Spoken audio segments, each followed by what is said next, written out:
Тревожен спад в броя на сперматозоидите в западния свят е докладван още през 2017 година. Едно от забележителните проучвания, които обърнаха внимание на потенциалният спад в броя на сперматозоидите, е метаанализът, публикуван от Хагай, Лавин и колеги през 2017 година. Проучването провежда систематичен преглед и метаанализ на проучвания, обхващащи няколко десетилетия, включващи мъже от Северна Америка, Европа, Австралия и Нова Зеландия. Авторите съобщават за значителен спад в концентрацията на сперматозоиди и общият брой на сперматозоидите при мъжете от тези региони. Проучването повдига въпроса относно потенциалните последици за мъжкото репродуктивно здраве и фертилитета.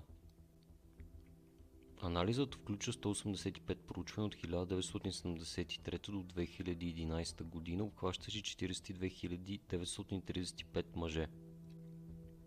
Резултатите показват 52,4% спад в концентрацията на сперматозоидите и 59,3% спад в общият брой на сперматозоидите през периода на изследването. Спадовете са последователни в различни географски региони. Броят на сперматозоидите по света е намалял наполовина през последните 50 години, като темпът на спад се увеличил повече от два пъти от 2000 година насам, според скорошно изследване на мъжката плодовитост. Този метаанализ разглежда 223 проучвания, базирани на проби от сперма от над 57 000 мъже в 53 страни.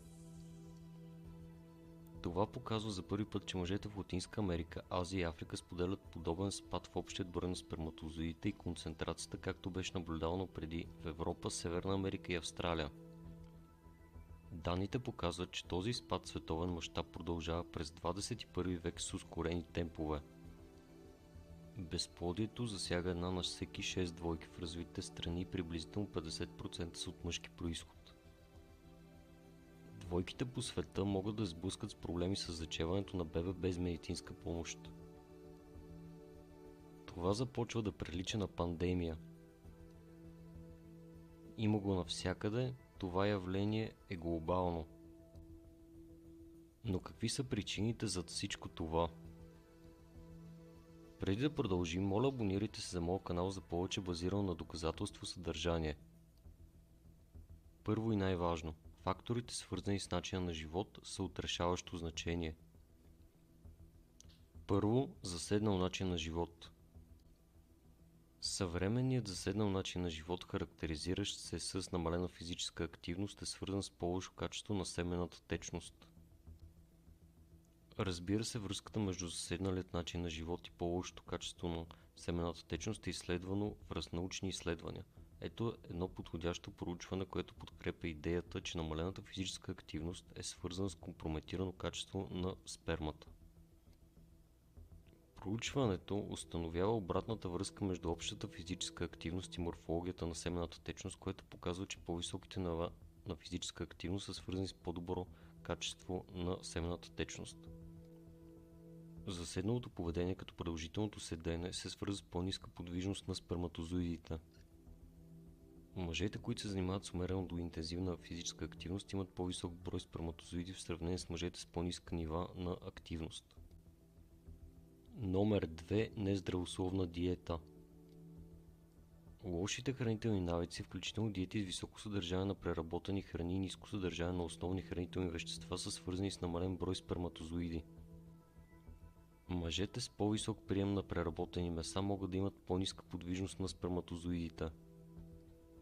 По-ниският прием на плодове и зеленчуци и по-високият прием на преработени и сладки храни могат да бъдат свързани с по-ниска концентрация на сперматозоиди в семената течност. Западната диета се характеризира с висок прием на преработени храни, наситени и трансмазнини и прости въглехидрати, както и с ниско предлагане на диетични фибри, основни ненаситени масни киселини и добри протеинови храни. Този тип диета и затлъстяването влияят върху структурата на сперматозоидите, както и върху развитието на потомство. Срезово или така нареченото cross-sectional проучване, проведено върху група от 209 здрави мъже, показва, че приемът на транс и омега-6 масни киселини, както и намаляването на приема на омега-3 масни киселини, са свързани с влошаване на ендокринната функция на тестисите, т.е. по-ниски нива на концентрация на свободен тестостерон и общ тестостерон и с по-нисък обем на тестисите. Растителните масла, като слънчогледово, соево и царевично, са богати на омега-6.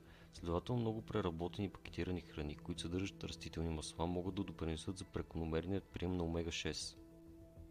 От друга страна, храни богати на омега-3 масни киселини са мазните риби и орехите. Можете да гледате видеото ми за 5 метода за естествено повишаване на тестостерона чрез връзката в описанието по-долу. Комбинацията от нездравословно хранене и заседнал начин на живот може да доведе до затлъстяване. Оксидативният стрес представлява ключовият механизъм, който свързва неправилната диета и затлъстяването, както с по-ниско качество на спермата, така и с повишен риск от безплодие при мъжете. Според този преглед се счита за една от водещите причини за мъжко безплодие. Затлъстяването е признат рисков фактор за мъжко безплодие. То се свързва с хормонален дисбаланс, включително намалени нива на тестостерон и повишени нива на естроген, което е женският полов хормон, което може да повлияе отрицателно върху производството на семенна течност. Ензимът ароматаза е отговорен за превръщането на тестостерона в естроген и се намира предимно в масната тъкан. С увеличаването на количеството на масната тъкан, логично има повече налична ароматаза за преобразуване на ендрогените и нивата на серумния естрадиол се повишава. Лептинът е друг хормон, който бива повлияван от затлъстяването. Лептинът е хормон, свързан с множество ефекти, включително контрола на апетита, възпалението и намалена секреция на инсулин. Проучване, проведено при мишки, показва, че лептинът и инсулинът са почти 5 пъти по-високи при затлъстели мишки, отколкото при слабите мишки, и че по-високите нива на лептин съответстват на 5 пъти по-ниска плодовитост при затлъстелите мишки.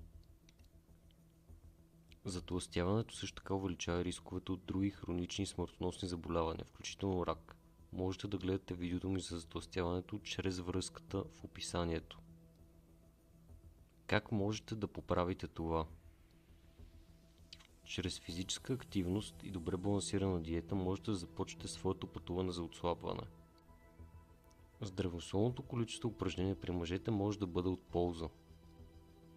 Прекомерното количество упражнения обаче може да има обратният ефект и да повлияе негативно на репродуктивната система.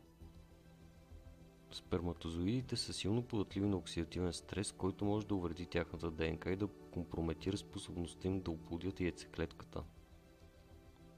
Мъжката семенна течност е смес от секрети от различни жлези и съдържа много ключови компоненти.